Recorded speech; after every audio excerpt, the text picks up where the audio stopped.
Magandang araw, buddies. This is Chris Sniper. Again, nandito tayo sa Mindanao na area. Dito lang sa Cagayan de Oro. Kasama natin ang Team Ilaya. Then, kasabwat ang Team Skylark. Joint forces ito, buddies, no? So, itong area na ito, ang riniremap namin ay dating World War II Japanese camp. May living witness pa, saka ang papa mismo ni Kuya. Hindi na namin sabi ang pangalan para hindi masyadong halata. Siya mismo ang tinatawag natin na doktor ng mga Hapon. Yung sinasabi natin na sa Luzon pa na tinatawag namin yan na makapili. Yung mga Pinoy na tumutulong sa mga Japanese soldiers dati, tumutulong. Siya ang nanggagamot ng mga nasugatan. Kasi itong area na to is Japanese camp. Special camp nila kasi dito ang mga general. Then, may Japanese hospital dito. Then, may Japanese cemetery. Actually, na-remap na namin ang buong area. Hindi lang namin napuntahan yung iba pang portion. Then, may mga cave dito. May mga tunnelings. Ipapakita lang namin ang simple remapping ngayon sa area na to. Sa isang benchmarker na puno ng kahoy. Anyway, salamat muna tayo sa accommodation ng Team Ilaya at Team Skylark. Bansay! Bansay! Okay? So, shout out muna sa mga tropa niyo dito. Shout out Mayura! Diba? Okay? Shout out Team Kayaman! Okay? Shout out Trail Master! Team Master. Okay? Master Tuti. Shout out kay Dr. Tuti Kapar. Team K-Mex! Team Kinex. Sir Tuti, dito. Bansay. Tropa mo. Kasama namin dito sa Cagayan. Okay? Then sa lahat ng mga PNP, especially sa Team Masikan, no? Shout out sa Team Masikan diyan sa Pampanga, Central Luzon.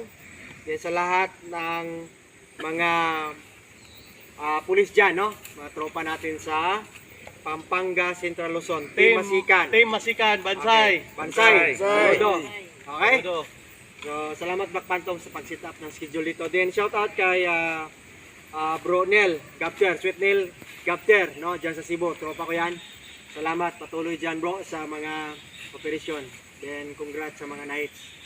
Sa mga tropa din natin sa kay Bro Abel. Saka kay Bro Nat, saka Bro Marvin, okay? Shout out. Then sa tropa natin from Luzon, Visayas, and Mindanao at sa buong mundo. No, sa lahat ng mga na-explore, ingat tayo palagi. Okay? So ito yung Team Ilaya at Team Skylark. Team Hitman. Bansay! Bansay! Okay? Patuloy tayo. So ito, buddies, napakasimple lang na remapping nito eh. No? Mas matindi pa doon sa sa taniling. Ipapakita din namin 'yon. Dito, ang base point natin itong lumang kahoy. Okay. So, ito siya tinatawag natin na puno ng lansones. Ang puno na to, kung titignan natin, ay talagang sensory na. Baka sabihin nyo, maliit lang yan, bro Chris. Talagang ganito ang lansones. Ha? Sa kabilang nito, pwede kunan mo konti, black fox. Salamat black fox, ha? The Fox! Black fox. Ito, tinaw. Sira-sira, no? Okay? Ito yung lansones tree. No? Ito yung other side niya. Okay? Balik, ito yung west side niya, no? West side niya dyan, east side dito. So, balik tayo. O, dyan muna, pansinin natin ito. May bato dito, yan. Double kasi ito eh. Isang dipo dyan, isang dipo din sa east. Okay, dito na tayo. Stop to. Okay, dito na. Okay, pag kukumpas tayo, yan. Diretso na tayo, ha. Yan. Twist alignment. Okay, ito. Puno to, dig site. Dito. So, sa puno na to, pag titira ka ng S, ayan, ito 70 yan. Titira ka ng S dito sa dig site. Babangga ka ng ito, riprap na bato. Okay? So, ngayon, titignan natin, pansinin natin ang puno. Yan. Mayroon siyang bato sa gilid. Ito.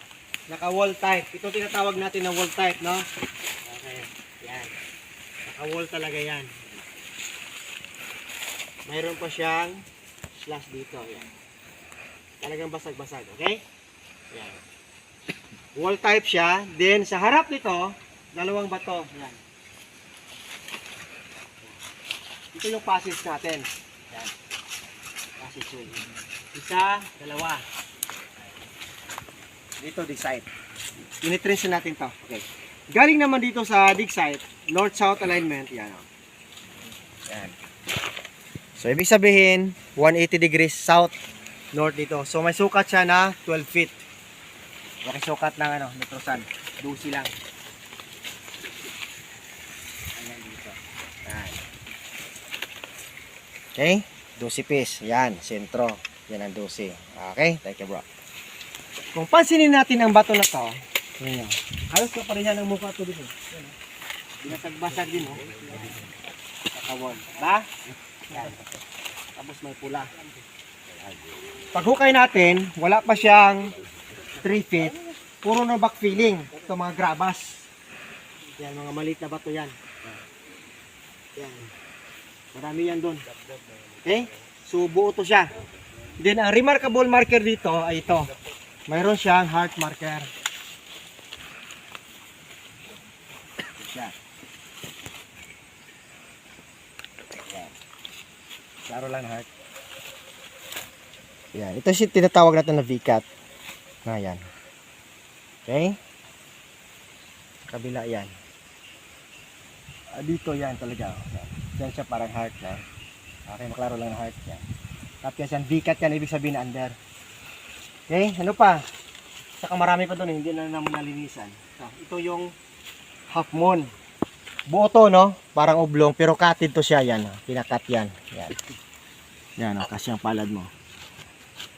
Yan, cut yan. Kaya makatayo yan pag ganyanin mo. Yan. Okay? So, ito po yung tinatawag natin na red stone. So, pag makakuha to sa center dig site, ibig sabihin nito is direct under dig site. Nakasentro ka, no? Pula yan eh. Yan. Kita lang pula. Yan. Yan. Okay? So, ganito siya, buddies, ha? So, very simple markers, no? Pero talagang tatyas. Ang kalahati nito nandun sa ilalim pa. Kukunin pa natin. Okay? So, ganito. Ang area na to is very rich in history. Kasi kinampuhan ng mga Japanese dati. So, sa simple layout na yan, kung pansinin natin, old tree. So, due east. So, galing sa puno na yan, 1 yard, 3 feet. Okay? Ito, trenching lang ginagawa namin. Yan o. So, nakikita na, backfilled ang portion. May mga grabas. Then, may mga remarkable marker. Then, may mga surface trail markers dyan na wall type. Then, may kabangga din dito. North-south alignment, dalawang bato magkaharap. So, dyan ang side. So, dyan natin nakuha yung mga hidden trail markers. So, tawag natin ito, HTM or hidden trail marker. Okay? Yan. Yan.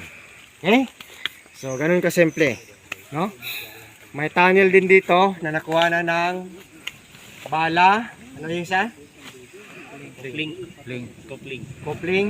Okay, then kabilya na circular. No? Papakita din namin sa vlog yun. Yung tunnel na closed tunnel siya. Then paglilinis na, nakita yung tatlong metal. No? Then tatlong item sa loob. Pero ano yon, waterfall siya. Dead waterfalls.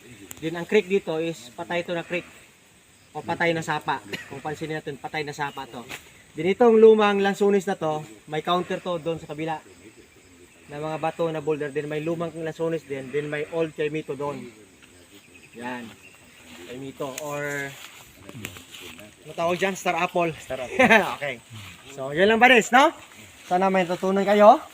Then, salamat sa mga subscribers at mga viewers natin na patuloy kayong sumusuporta sa channel natin. Ito lang pinapakita namin ang mga remapping kasi yung actual operation, sikreto na yon, confidential na yon. Yung sinasabi natin na military secrecy, what you see, what you hear, leave it here, no? Yan lang buddies muna. And hopefully, patuloy kayo sa pag-views ng mga videos na sisikapin din namin na maka-upload po ng maraming videos. Okay? Yun lang. No?